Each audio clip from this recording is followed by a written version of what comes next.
Tonight, tributes continue for Pope Francis. From parishes to Parliament, Scots have been paying their respects ahead of the Pontiff's funeral in Rome, where pilgrims will gather from around the world. To me, I feel it's one of the best popes I've ever. You know, it was a wonderful, wonderful, kind, Christian, loving man. Also making the headlines, the fallout from the court ruling defining a woman, and admission changes may need to be made to how services, including toilets, changing rooms and healthcare, are delivered. Would you like to see more Scottish produce on supermarket shelves? Farmers would like to see more and better labelling so you know what you're buying. And in sport, give him the gong. Hibstar says David Gray deserves Manager of the Year award. I'm Kellyanne Woodland. This is the STV News at 6.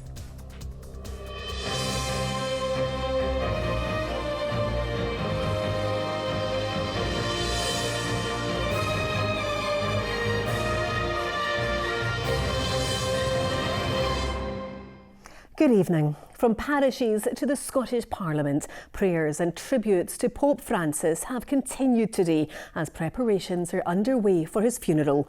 Pilgrims from across the world are to travel to join religious leaders and politicians in Rome to pay their respects before the service on Saturday. Here in Scotland, Pope Francis has been remembered as a man of humility with an unshakable faith in the goodness of people. Our chief reporter Sharon Frew has more on the day's events. In prayers they mourn, during Mass, words of sadness, but also gratitude. Many who gathered said they felt a connection with Pope Francis and now share a sense of loss with others across the world. A sad passing of a lovely man, a man who's a world-worthy example to everybody. In the way he embraced ordinary people and sought them out. He was like a breath of fresh air. He'll always be remembered for that, for what he did for the church and what he did for the people. To me, I feel it's one of the best popes I've ever. You know, it was a wonderful, wonderful, kind, Christian, loving man. The bishop leading these prayers will attend the Pontiff's funeral on Saturday. On his previous visit to the Vatican, Bishop Keenan was one of the last to have an audience with Pope Francis before the 88-year-old went into hospital. But he was clearly, at that point, he wasn't well, and I spoke to some cardinals afterwards who were saying that they had been pleading with him the last week or so to go to hospital, you know, because he couldn't be treated in his own residence, but he had ignored them. He just wanted to keep going and keep going and keep going. Yeah, now looking back, I cherish that moment, obviously, to have been able to see him near the end. In the late Pontiff's private chapel, blessings were made over his open casket. Tomorrow morning, the body of Pope Francis will be moved to St. Peter's Basilica, where he will lie in state. After the funeral, there will be 9 days of official mourning. Then the secretive process to elect a new pope will begin. Here in Scotland, books of condolence have been opened. In the Scottish Parliament, politicians joined in tribute. His Holiness's belief in the goodness of people was as unshakable as his devotion to the Church. A man who spoke to all faiths and none, who broke down barriers and broke bread with all. His accepting, generous spirit reached out to Catholics like me around the world. His famous words, "Who am I to judge?" Those words marked the start of a shift in how the Catholic Church approached homosexuality. But they also perfectly capture Pope Francis's humility and compassion for others. Pope Francis never visited Scotland. A planned trip in 2021 for the COP26 conference was cancelled due to ill health. Catholic aid agencies say his stance on climate and justice will continue to inspire their work. He often listened and changed course. And that's, you know, a lot of people listen but they don't change course, and he did. And that's what I'll remember him for. In Dunfermline, another memory is cherished. Last October, 6-year-old Amelia was invited from the crowd to sit beside Pope Francis. He's the Pope for the poor, actually. So, you know, it was really shocking news for us when we heard it, especially. It was so nice to see Pope Francis. He was very nice to me. It was so good, to drive around. And all the people that met Pope Francis, it was feeling so lovely. I kind of miss him. It's only 2 days since the pontiff was last seen in St Peter's Square, greeted by crowds. Now they come in remembrance. Over the coming week, pilgrims will arrive here in huge numbers. Many are expected to make the journey from Scotland to pay their respects. Sharon Frew, STV News. The Scottish Government's Equality Secretary is admitting the Supreme Court ruling defining a woman means some services could have to be delivered in a different way. Meanwhile, the UK Government Minister says services should be accessed on the basis of biological sex. Well, in the wake of last week's ruling, both governments will have to define who can use what services, including toilets, changing rooms and healthcare. Here's our political editor, Colin Mackay. The Supreme Court ruled that women are defined by biological sex. That led to cheers from women's rights campaigners, but fears for many trans people. Now it's down to governments to interpret and deliver on the judgment. This judgment has confirmed the definition of women under the Equality Act. There have been many challenging arguments over the past 5 years, and I hope that we can move to a point where we again focus on progressing equality for the people of Scotland. This is all based on the Equality Act, Westminster legislation, after Scottish reforms were blocked. The SNP have tied themselves in knots trying to define what a woman is. John Swinney still doesn't know. Discussing women's rights has been met in and out of this chamber with accusations of transphobia. This government have let the women of Scotland down badly. In the Scottish Parliament today, there was little of the anger and the vitriol that has characterised this debate, but warnings that the court ruling has worried trans people. Trans people want to be able to live their lives like any of us, without fear of prejudice or violence. The trans and non-binary people that we all represent will be afraid today. Trans men and women are our friends, they are our neighbours, they are our work colleagues, they are members of our family, and it's important that we recognise that the trans community has always and will always be a valued member of our community. This ruling will mean change, though. Ministers will meet the Equality and Human Rights Commission this week, seeking guidance before issuing their own. Can the Minister set out a timetable for the Scottish Government producing revised guidance and advise when this will be implemented in the NHS and across the public sector? Now, of course, the Scottish Government, with the acceptance of the Supreme Court judgment, will have to look at policies, practices and procedures across government. That may mean that services and facilities may have to be delivered in a different way. There was a promise today that there will be no return to this, one of the most rancorous debates ever in Scottish politics. But it's not yet clear exactly what the Supreme Court judgment will mean. So, Colin, still no clarity on what this really means yet? Well, we have legal clarity on the Supreme Court's definition of women by their biology at birth, backed up by and accepted by the Prime Minister today. But no clarity on what this means in the real world. What toilet, what changing room can trans people use? How will the NHS treat them? And as I said in my report there, the ministers will meet the Equality and Human Rights Commission later this week, probably on Thursday. But I wouldn't expect any real answers on this for months yet. And Colin, another row on this front too. Well, it's a bit of a spin-off row, really. At a trans protest, the Green MSP Maggie Chapman described bigotry, prejudice and hatred coming from the Supreme Court. Now, the Faculty of Advocates has leapt to the judge's defence today. They say the atmosphere around this debate has been absolutely toxic, and this kind of rhetoric puts people at risk. Maggie Chapman, though, is also Deputy Convener of the Parliament's Equalities Committee, and some of her opponents think she needs to give that up now. It's completely unacceptable for someone in a responsible position in the Scottish Parliament to be making statements like that contradict the rulings of the Supreme Court, which is, of course, the highest court in the land. And I believe she should now be considering her position. Will you? No. My job as a parliamentarian, as a legislator, is to stand up for what I believe in and to represent the people who have elected me to this place. And it's quite clear there are lots of politicians across Scotland who are prepared to stand up and represent people with transphobic views, people with transphobic beliefs. It's my job to stand up for the trans community, and I will continue to do that. Now, the tone of the debate in Parliament today was more reasoned, more rational than I've seen on this. But this row shows that the anger and the fear are still very much real. All right, Colin, from the Scottish Parliament, thanks very much for that. Families are demanding to know why a drug which can extend the life of severely ill boys is not being made widely available, despite being given the OK by the NHS last year. Today, at a meeting of parents in Glasgow, the Health Secretary said he will speak to NHS bosses to ensure Gavinostat is rolled out as quickly as possible. That same meeting, though, heard some health boards are months behind others, and time for those affected is running out. Ollie Dickinson has more. These families have come together to fight for their boys. All of them are affected by Duchenne muscular dystrophy, a progressive condition which causes muscle degeneration and weakness, leaving them with an average life expectancy of just 30 years.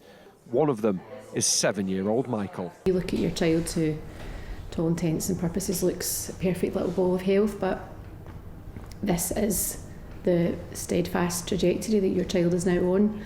And to have to just sit and wait and watch for all those things to happen, it's incredibly painful. A drug which can slow down the symptoms has been approved for use in the UK, but no health board in Scotland has rolled out the medication so far. Today, families met in Glasgow to ask why. I used to be a nurse, so I understand the pressures and the constraints, and the clinical team that we have looking after Michael at the hospital are fantastic, but I just can't understand why there has been no prospect of this being delivered in a 6-month time frame that we're now at. The Health Secretary Neil Gray, who was at the meeting, vowed to ensure the drug can reach those who need it as quickly as possible. In Glasgow, that will likely mean the end of May. But in NHS Lothian, that could be weeks longer. And in NHS Grampian, the wait could be months. I want to work with boards to make sure that they are all able to deliver this drug on the early access principle basis as fast as possible. I want this to be delivered equitably, fairly, and as close as possible for each person living in different parts of the country. I don't want to see a disparity between one part of the country and another. He knows we cannot have a two-tier health system in this country operate. You can't have a life-saving drug being given to boys in one part of this country, but further north you go, I'm sorry, it's not available. But the decision on whether or not to supply an individual medication lies with each health board and not the Scottish Government. NHS Greater Glasgow and Clyde said they are currently going through a process of planning and preparation to make the drug available for eligible patients. Meanwhile, NHS Grampian says it will consider equity of access for all children and must ensure that before any child starts on the drug, they're in a position to continue to supply it safely and effectively. Meanwhile, NHS Lothian have been approached for comment. Ollie Dickinson, STV News, Glasgow. The Prince and Princess of Wales have announced that they will spend their 14th wedding anniversary in Scotland. William and Kate, who are officially known by their Scottish titles, the Duke and Duchess of Rothesay, when in Scotland, will travel to the Isle of Mull next week for a 2-day visit starting in Tobermory. The couple, who met at St Andrews University, are planning to visit crofts and community spaces on the island. Now, Scottish water workers walked out today in the first of 2 days of strike action after they overwhelmingly rejected a pay offer. Unions say industrial action will escalate unless an offer of 3.4% or £1,400 covering the last 9 months is improved. Scottish Water says the offer of 3.4% is above inflation and the deal prioritises the highest percentage increases for those on the lowest salaries. Over the last 10 years, our members have received a below inflationary wage rises, which isn't good enough, and effectively this has been a wage cut. So we would expect Scottish Water to be getting back round the table to try and negotiate a better deal. Our offer, which is around 7% over 2 years, is a good and fair offer. It's also a progressive offer in that it prioritises the highest percentage increases to those of our people on the lowest pay grades. Farmers are calling on supermarkets to back Scottish produce by improving labelling and increasing their use of local suppliers. The National Farming Union for Scotland has undertaken one of its largest surveys to date and found that less than 20% of produce on sale was labelled as Scottish. Their findings have also sparked a wider debate about the price farmers receive. Hayley Bomma reports.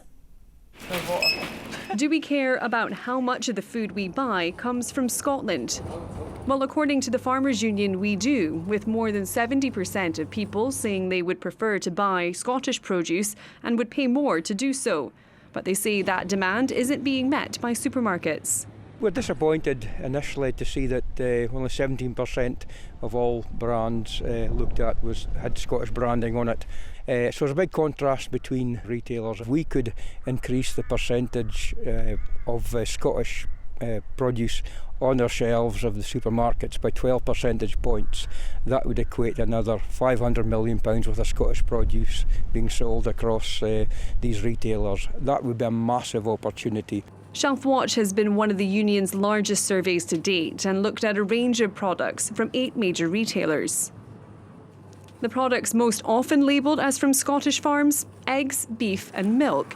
It found produce like pork, cheese, butter and yoghurt, whilst often British, were least likely to be from local suppliers. Labelling is a key issue as well, and within that we need to see proper source of origin. Too many instances, imported produce. It's in the small detail on the back of the packet where that produce is coming from. The Scottish Retail Consortium say supermarkets are one of the biggest advocates of clear product labelling and that consumers play a key role in determining where food is from.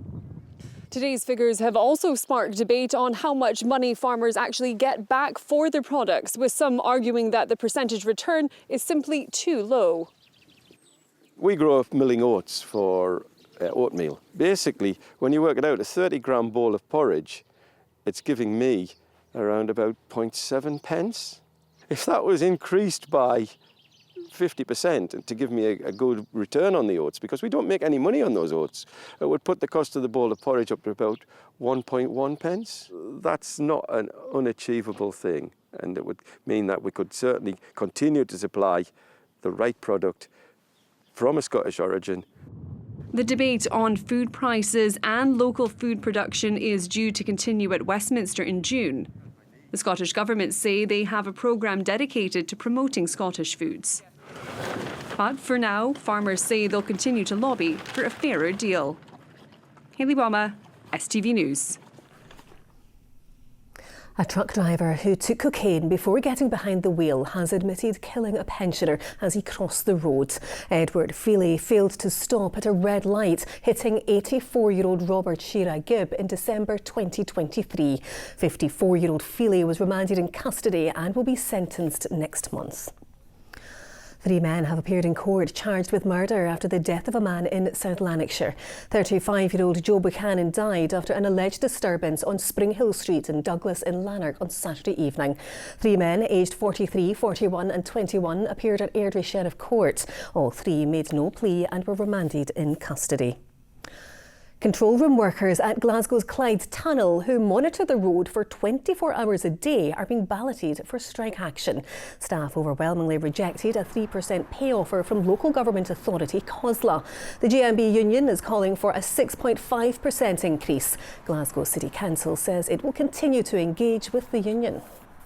If the councils have said that they're at the edge of affordability, we understand that there's pressures in council budgets this year with the national insurance increase and increasing spending in care.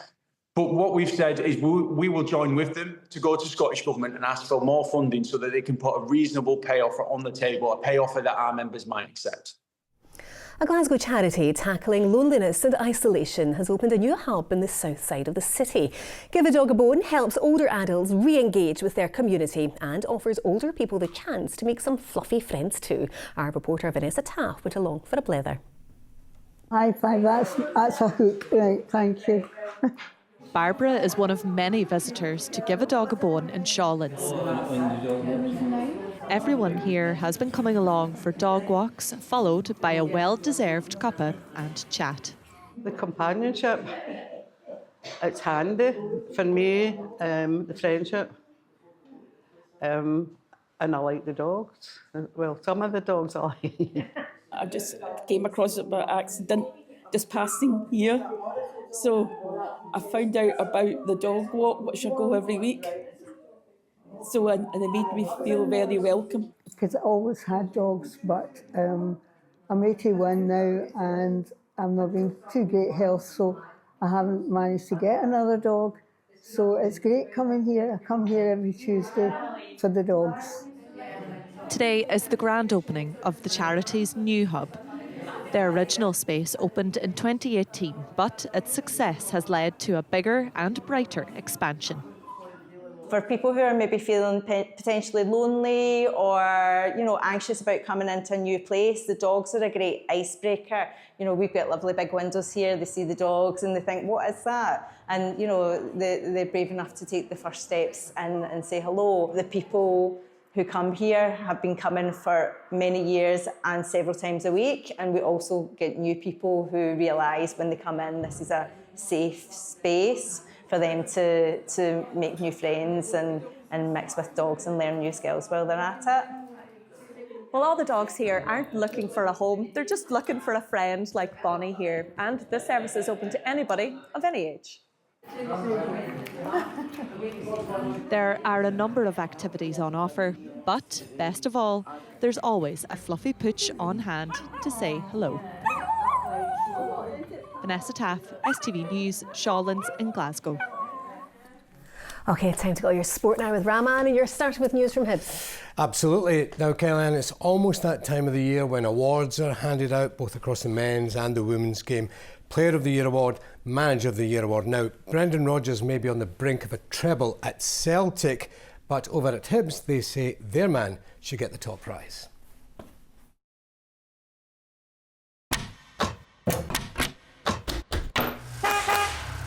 STV Sport, sponsored by the C.R. Smith Spring Sale. Good evening. Chris Cadden says a successful end to the season for Hibs should see head coach David Gray rewarded with the Manager of the Year award. The Easter Road men are in the driving seat to finish third after embarking on a record-equalling unbeaten run in the league. Here's Jamie Bothwick. A season filled with moments to last long in the memory. Just 5 months ago, Hibs were bottom of the league and David Gray was facing calls for his sacking. Now the head coach stands on the cusp of European football, an achievement that could put him in the running for Manager of the Year. Yeah, absolutely. Why would it not be? He's obviously my pick, if I'm a bit biased to be honest. But he's been great, and especially at the turnaround and whatnot, and it's been his first job and such a big job as well, and the pressure of being a player here as well. And hopefully if we do have a successful end of the season, then the gaffer can get the recognition that I think he deserves. Going 17 league games unbeaten, equalling the post-war record of the legendary famous 5, has been all the more special for Cadden as he and twin brother Nicky are playing together for the first time in their professional careers. It's been a special season in terms of that from a Cadden family point of view. Listen, it was tough at the start, but I've sort of said that as soon as Nicky joined. Winning games of football with Hibs, it's a special place, and when it's going well, there's really no better place to be. But to win games of football for Hibs, club I've been at for many years now, and then to add on top of that, you look along the other side and your brother's there, and it's been great. And he's my best mate as well, so far. I always want him to be successful, so it's been great and enjoyed, and hopefully we can end this season successfully. Ahead of Saturday's trip to face Aberdeen, Hibs have triggered a 1-year contract extension for defender Lewis Miller. Jamie Borthwick, STV Sport. Commander Captain Kyle Vassell has told the club he wants to stay at Rugby Park, but admits his future could depend on whether Killie remain in the Premiership. Vassell, who hasn't featured since the first week of January but has declared himself fit for the visit of Ross County on Saturday, is out of contract in the summer. He's their captain, who hasn't featured for the best part of 4 months due to injury, but this weekend Kyle Vassell is set to return to action. But will he be at the club next season? With weeks remaining on his current deal, the striker is keen to stay. The club want me to stay, and I would like to stay. I've just said to the club that I just want to get fit. I want to get fully fit, get on the pitch first, and then we'll take care of everything else. Does your future depend on whether Kilmarnock are in the top flight next season or not? I would probably say somewhat. I'd say somewhat. I have no doubts that Kilmarnock will be in the top flight next season. Vassell's return will be a welcome boost for Kilmarnock going into the first round of fixtures after the split. Killie sit 9th on the same points as Saturday's visitors Ross County, with clubs battling to retain their top flight status. Every team in the bottom 6 in a relegation battle. Any team could go down. So every team in a relegation battle. It's not just us, or we're just looking at us and the team above and below. It's every team in the bottom 6. It's 5 cup finals now, really, but this one's especially going to be mentally a tough game for us, because I say a tough game, flip it, it's going to be a good game for us because they beat us 3 times this year, and we don't feel like that should happen. Snooker and an emotional John Higgins fought back tears after reaching the last 16 of the World Championship. Higgins defeated Joe O'Connor 10 frames to 7 just days after his father-in-law became seriously ill. The Scot faces China's Zhou Guodong on Thursday. Ronnie O'Sullivan, who is targeting an 8th record title, leads Ali Carter by 5 frames to 4 in his first round match. Rugby, and Josh Mackay has targeted more silverware at Glasgow Warriors after the fullback signed a new contract until 2028. Meanwhile, Edinburgh head coach Sean Everett says he wants his side's fighting performance against the Sharks to be their DNA going forward. Edinburgh delivered a powerful display against opposition loaded with South African internationals on Friday night before a last-gasp try from the visitors won them the match. Yeah, we'd like to make that our DNA, and we chatted about it in the week. And, there was a decision made, a while back, and there has been improvements made in the team. But we don't always want to fight back, we want to fight when we're on top. But there's loads of positives to take out, and certainly a lot of growth that has been made. So we're pleased with that. At the same time, obviously disappointed we couldn't get the result.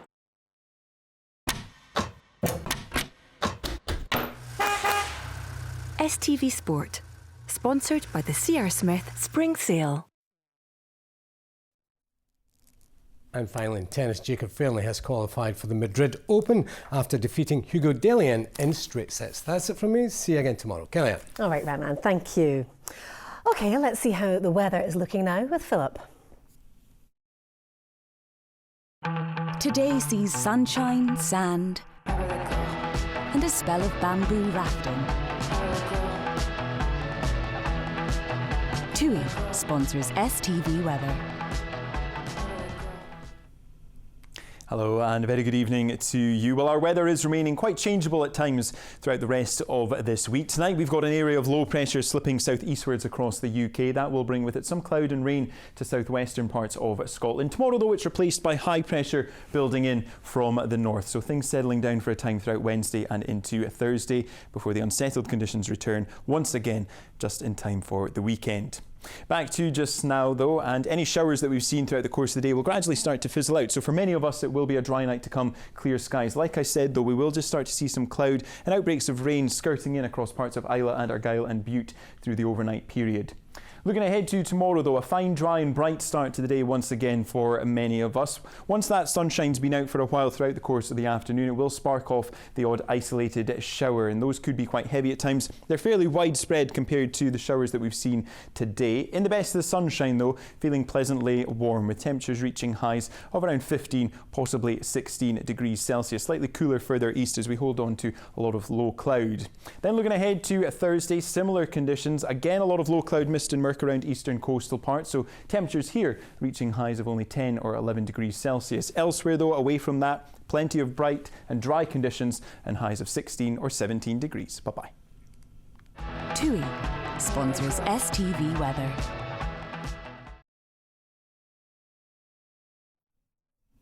And that's all we have time for just now, but John will be here with Scotland Tonight after the late news. From all of us here, bye-bye.